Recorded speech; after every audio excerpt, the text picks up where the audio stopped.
Hello and welcome to round 12 of Grand Prix Boston Worcester. I'm Ben Swartz, joined here in the booth by Ray Punzlon. Hello, everybody. And we've got quite a match for you guys. On the left-hand side of your screen, we see Corey McDuffie facing off against Pro Tour Hall of Famer John Finkel.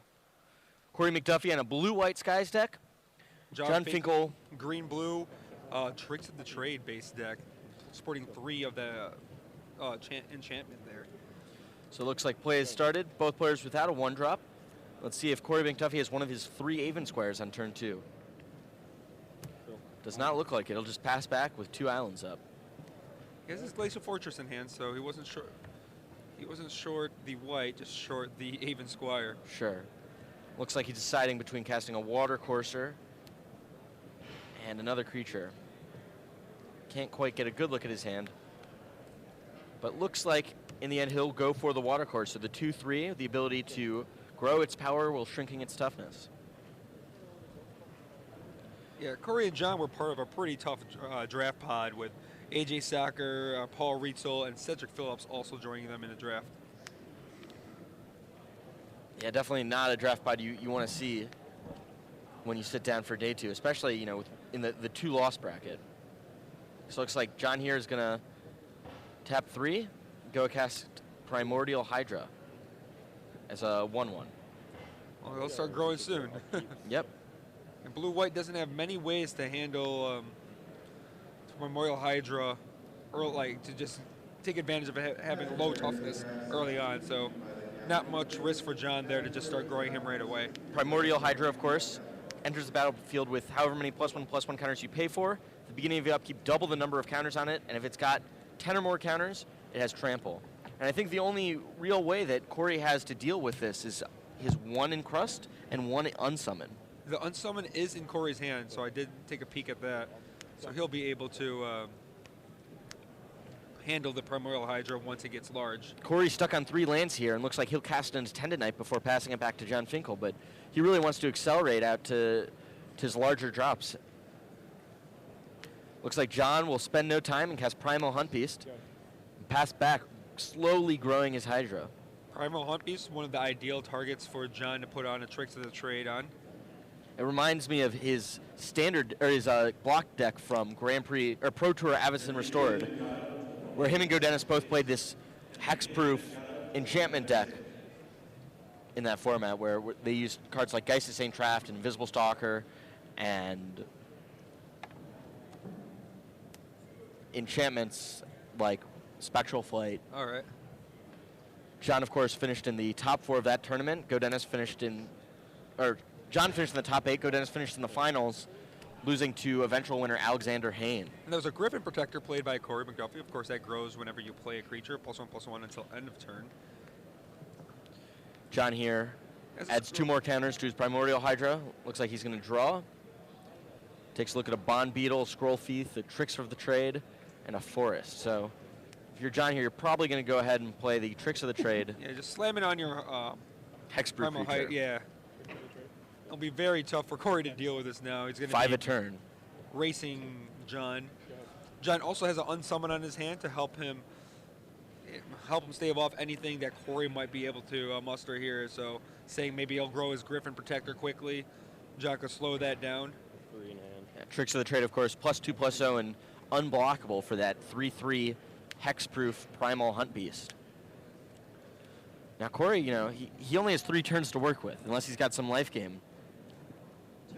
He now knows how much time he's got left to close out the game, and it's going to be tough with that Primordial Hydra sitting there slowly growing, creating, at the very least, an awesome blocker, and the worst, a gigantic attacking creature for John.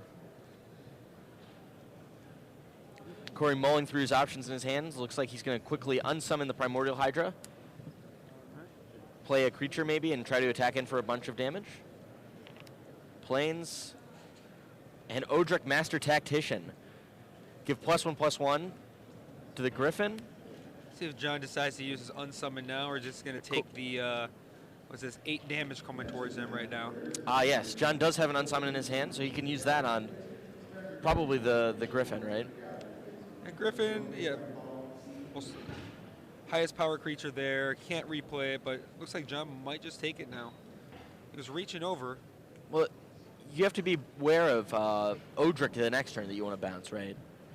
Because Odric, when he attacks with 3 or more creatures joining him, Corey can make the block. So maybe John wants to bounce Odric during Corey's turn, make his attack a little less profitable. And you see that attack there. That's 3, 4, 5, 6, 7, 8 that John takes, goes down to 10. Yeah, John does have a Bond Beetle, a Scroll Thief, put on some chump blockers, bounce Ordric if he wants. Another tricks of the trade drawn for John Finkel, but Corey's potentially facing down another 10, or John's potentially facing down another 10 damage on the following turn, so maybe that tricks of the trade, the unblockable Primal Hunt piece, is not going to be enough. He could be thinking maybe he'll play another tricks of the trade on it, bring his Primal Hunt piece up to a 7 power, hit Corey down to 8, and use his Bond Beetle next turn to make it an 8 power to finish off Corey and use his Unsummon defensively to keep him alive. So I think that's the conclusion that John's come to, but he's just double checking, racking his brain. Yeah, he has to figure out what else does he have to worry about? What kind of pump spells he has to do? Because Griffin Protector could grow out of nowhere with something like Captain's Call. The Water Cursor could go up to a 4 power, so he has to make sure he's not missing anything there. So yeah, tricks of the trade. A second one goes on the Primal Hunt piece, drops Corey down to 8 life, and John will pass the turn back, it looks like. And like I said, John does have the Unsummon in his hand. So you just got to hope that Corey doesn't have anything too good here. So right now on the board, we're looking at exactly 10 damage. But of course, that Water Cursor can grow, and that Griffin Protector could grow. Yeah, the Water Cursor could grow off of two pumps, so that's 12 on the board right there. And then any creature will grow the Griffin Protector.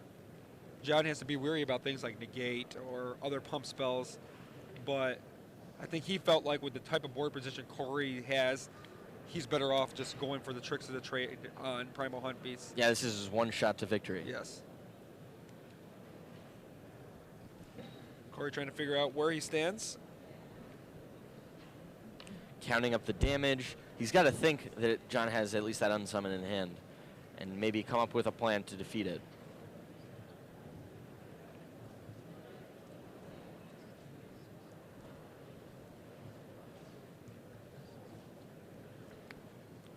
And John's just hoping, just don't have anything. We have a Captain's Call? Tricks of the trade on the Soldier token. So John wants to do the math. 3, 4, 5, 6, 7, 8, 9, 10. So now I think John's just dead. If I did the math correctly. 8, 10. Is that 12 coming towards him? It's gonna. You have to unsummon the biggest guy. So that's going to be the Soldier tokener. Okay, yeah, so this Soldier. So 3, 5, plus 5, that's 10 damage. Yep, and that's going to be it. John Finkel scoops him up, and Corey McDuffie wins the first game here, round 12 of Grand Prix Boston Worcester. In the booth right now is myself, Ray Punzlan, along with Ben Swartz. This is round 12 of Grand Prix Boston. This is game 2 where you just watched game 1 between John Finkel and Corey McDuffie. John there looked like he was deciding between going for a 2-turn kill or possibly playing a little defensive with a Scroll Thief and a Bond Beetle and his Unsummon to get rid of Odric. He decided that he was better off in a 2-turn kill rather than setting up there, but the tricks of the trade on the right creature or Corey helped him have perfect damage. I didn't do the exact math, but I don't think John could have won that game if he tried to play defensively. Yeah, playing defensively, would have probably been pretty rough. Would have had the same outcome, I think. I think he was one land short from really being able to, because then he could have played the Bond Beetle right there, play his second tricks of the trade, and still have the Unsummoned defensive. So it is what it is there. Looks like the players are going to go to sideboard, make a couple of adjustments to their deck before going to a second game here, round 12 of Grand Prix Boston Worcester.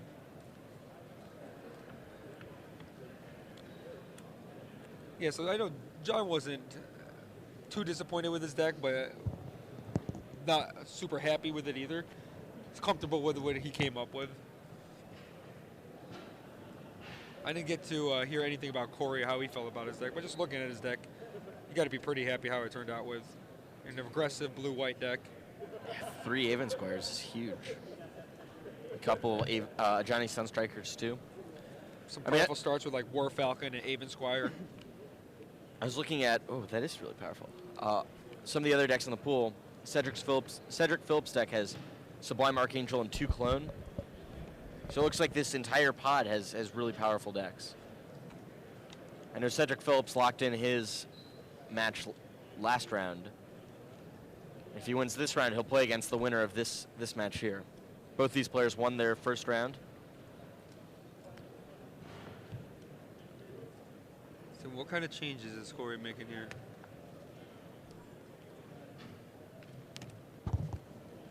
Probably can't be a huge change, right? We're looking maybe something like an erase. Does he have erase in his board? Don't see any erases. Possibly negate. Sure. Negate, try to prevent some of the tricks of the trade on the Primal Hunt Beast. That looks like it. Yeah, Safe Passage is a reasonable. Oh, I didn't see that one. Yeah, the Safe Passage is a reasonable choice as well. Fog for a turn, attack back, because his creatures are much more aggressively suited. John just tries to win with 1 creature attacking over and over again.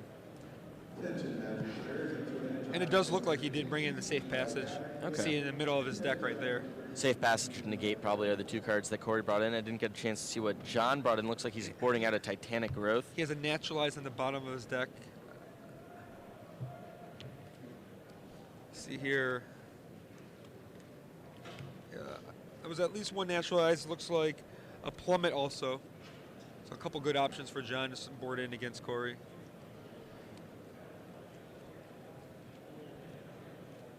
So John didn't actually see any artifacts, did he? He may be just assuming that Corey must have. He saw the tricks of the trade that Corey had. Oh yeah, so Corey's own tricks of the trade, along with any potential enchantments like Pacifism, or even the Incrust, which we know Corey has, but John doesn't.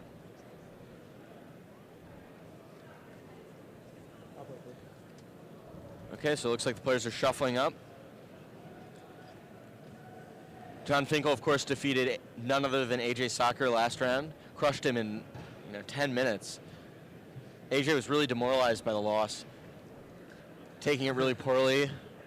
Went out, tried to collect his thoughts outside, get another soda.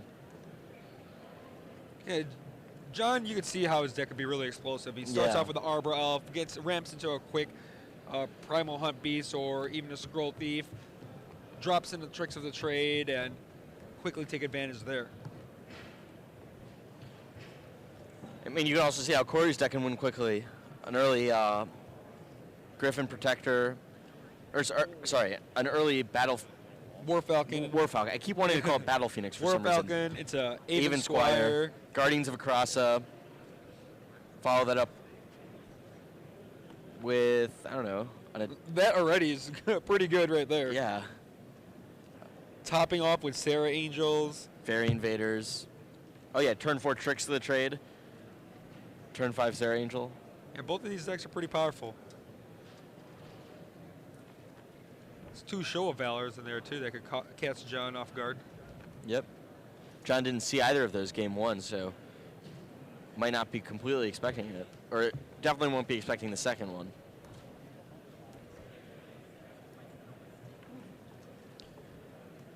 So we should have game 2 action of Grand Prix Boston Worcester for you guys in just one moment.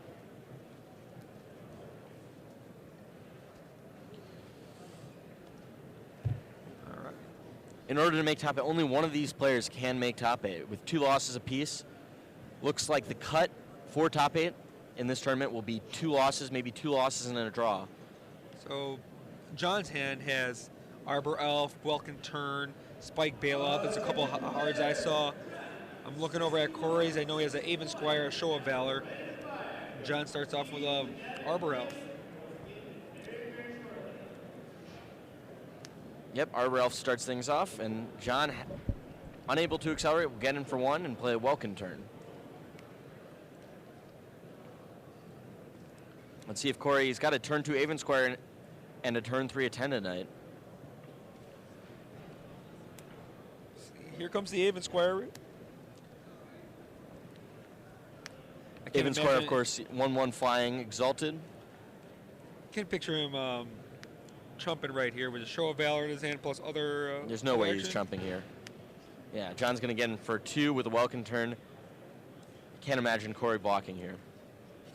He may consider it if he's thinking if John's going to ramp up to a quick Tricks of a Trade creature, maybe I should just get rid of save life as much as I can. But as we expected, he ended up not blocking. Corey falls to 17, and a Spike Bailoff follows things up for the Hall of Famer John Finkel.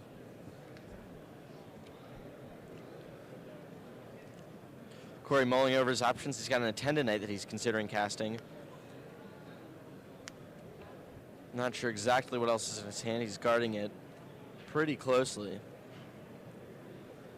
So he's a Attendant Knight. Oh, and a Guardians of Across that he's deciding between. He could also pass the turn back and hold up Show of Valor, but that's really suspicious. Yeah, that Attendant Knight seems a lot better just to play. You have a guy that naturally beats out a Spike Bailoff. Corey's first going to get in for 2, dropping John down to 18, and then, as you said, Ray, Attendant Knight enters the battlefield, bringing with it a 1/1 soldier token. Well, John does have the sideboarded plummet, draws an Arbor Elf for the turn. Not sure about his other action there. Looks like he will pay 3 mana to cast Yavis Force Mage on the Spike Bailoff and attack in with his 2 creatures. Corey still has to block the Spike Bailoff, but it looks like he's going to take a bunch of trample damage. No, he's just going to take it. He's not going to block off with his 2/2 first striking Attendant Knight. He's going to take. Yeah. Oh, Spike Bailoff had the +2/+2 there. Oh, yeah, sorry. So he didn't want to. that doesn't make any sense. Yeah, You're right. he didn't want to just throw away his guy. So Corey's going to hope for more in the next turn. But if John, we know John has a lot of tricks for the trade in his deck. Yeah, with Corey only 9 life, John might be very close to finishing things off here. John has a plummet in his hand, could get rid of the Aven Squire at any moment.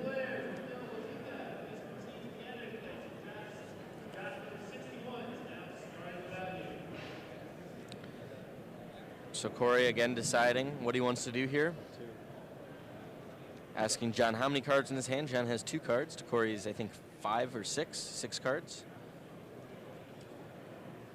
Corey with a bunch of options here. He's got an Unsummon.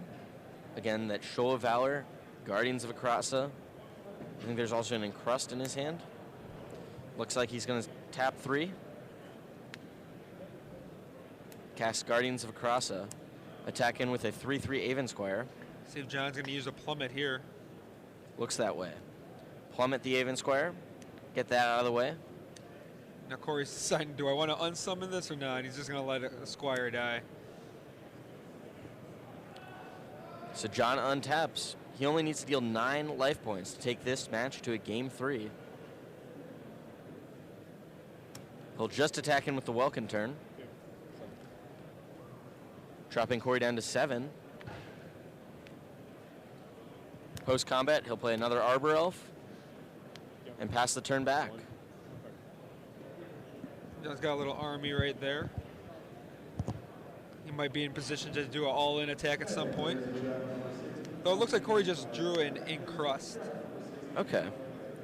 So might be able to hold a Welkin turn off right now. We'll see for sure in just a moment. So in Corey's situation, he can't really attack. He needs his guys to play defensive with being in low life total.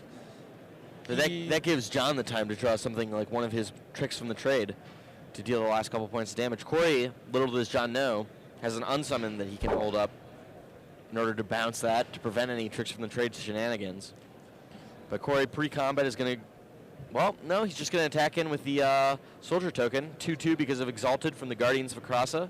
I don't imagine any trading here. John's at a very comfortable life total, and having more creatures back for a Alpha Strike would be way better than just getting rid of, saving 2 damage and getting rid of the token. Yeah, so John takes 2 here.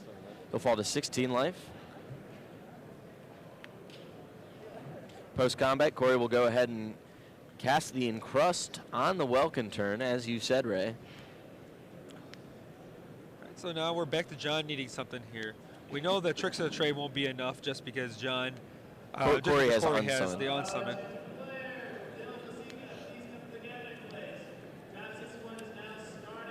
Oh, Deadly Spider. 1-2 death touch for John in form of, as you said, Deadly Spider. See, does John have any way to push through with something like Sleep or Downpour? Does not look like it. Nothing like that in his deck. But he's still mounting an army. He's got 3, 7, 8, 9 power he's threatening. Corey with a bunch of blockers at his disposal.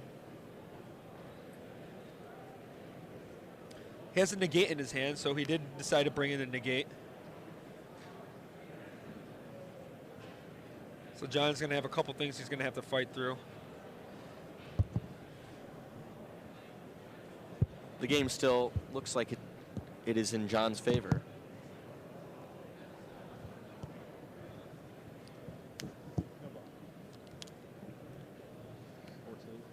So Attendant crashes in for 2. John still won't make a trade.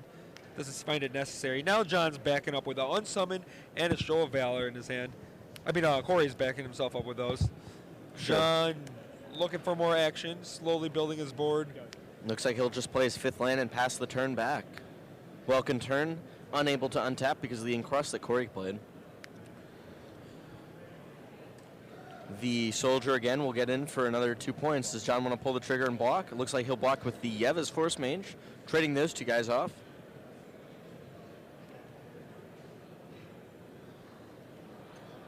Let's see if Corey wants to do something post-combat. Corey found his 5th land, so he can play defensively and cast that Fairy Invaders in his hand at the end of John's turn, or during John's turn, but instead it looks like he's going to cast into Johnny's Sunstriker. Give an opportunity to bump up his life total again. John's going to have to start trading off every once in a while.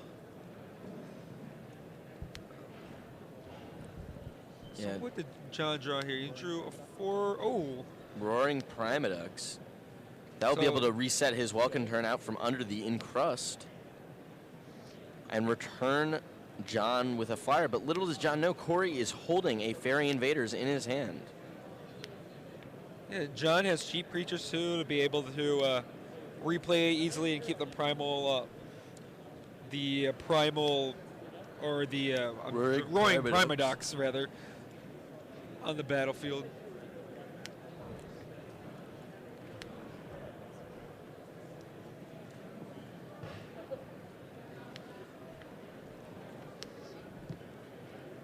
So, looks like Corey's considering what he wants to do here. He's tap 2 now. So nothing at a turn. He draws a card for his turn. Looks like it was an Ape Squire possibly. Can't catch it off on not enough light there.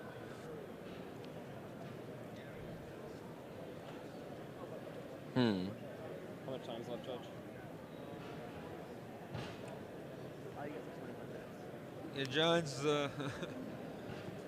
doing his best to find a way to finish off those last 7 points of damage.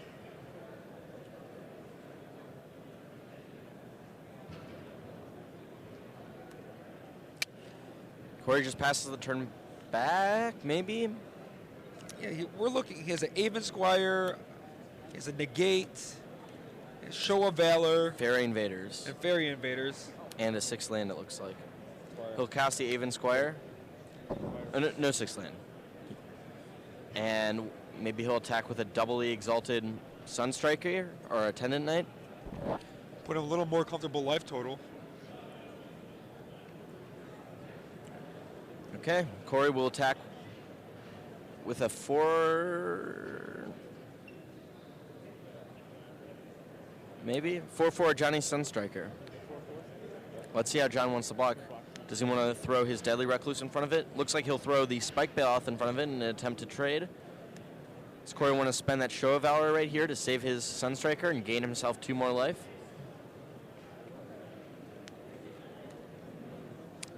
Well, Show of Valor. Yep. John has 1 card. If it's an unsummon, he may consider it. Probably not. Yeah, so Corey will gain 6 life, go to 13, keep his Sunstriker. Spike Bailoff hits the bin. And Corey will pass back with just an unsummon in hand, right? Unsummon and the Fairy Invaders. And negate, but just Unsummon will be able to be played. Tricks of the trade drawn over for John here. We know he has the welcome turn, but Tricks of the trade is going to be able to get handled by both the Unsummon and the negate if John passes the turn without casting it.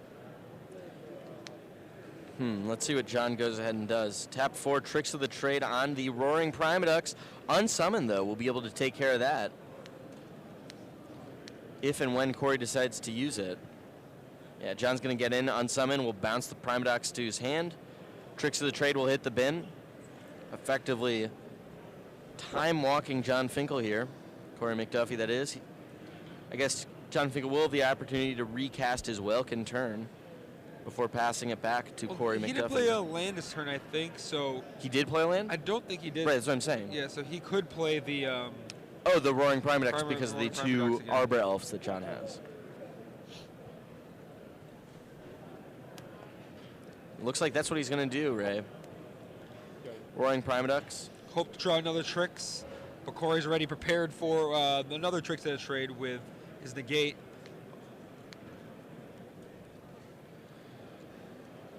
Corey again with a tough decision here.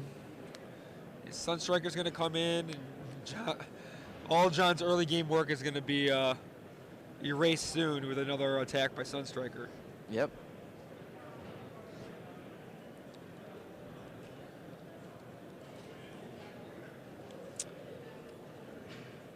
So we saw both players' sideboard cards, or at least one of John's with the plummet, Corey's with the negate. Though negate's not being hasn't been used yet, it's definitely something that's going to make an impact on this game. Attendant will get in for 4 points, dropping John down to 10 life. Corey feels comfortable at the 13 he's at. Doesn't find it necessary to play anything else. He drew a second in crust there, one of the ones he boarded in. John here, though, looks like he drew a forest. He's going to tack in with the Roaring Primadux. Dropping Corey down to 9 life.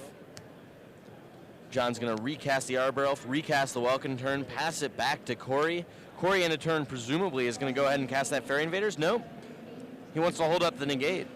I think he may also be looking at the Deadly Spider and find a way to get that off the board before committing to his Fairy Invaders and knowing that could finish off John easily.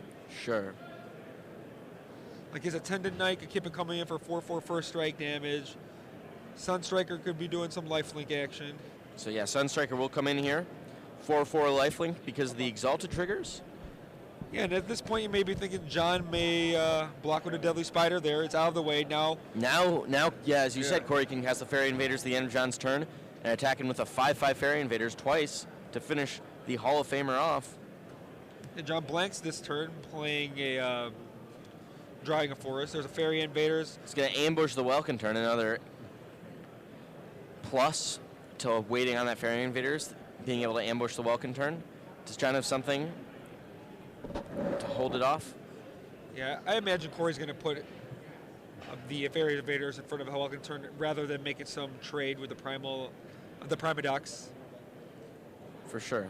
Yeah, his Fairy Invaders is a 2-turn clock right now. Yeah, so block. Well, hold on. Does he want to get rid of the Primadux? Is he really that afraid that John has something like a Titanic Or Growth? he's thinking, like maybe I'll just take this damage because if John has a Titanic Growth, it's going to be real bad. Nope. Corey's just going to go ahead and block the Welcome turn. John, with 2 forests and that Arbor Elf in his hand, is just going to have to take that Welcome turn to the graveyard, deal Corey 4 life, dropping him to 9. I was at 9, game 4, 13. John presumably going to recast the Arbor Elf. Pass back with 2 cards in hand.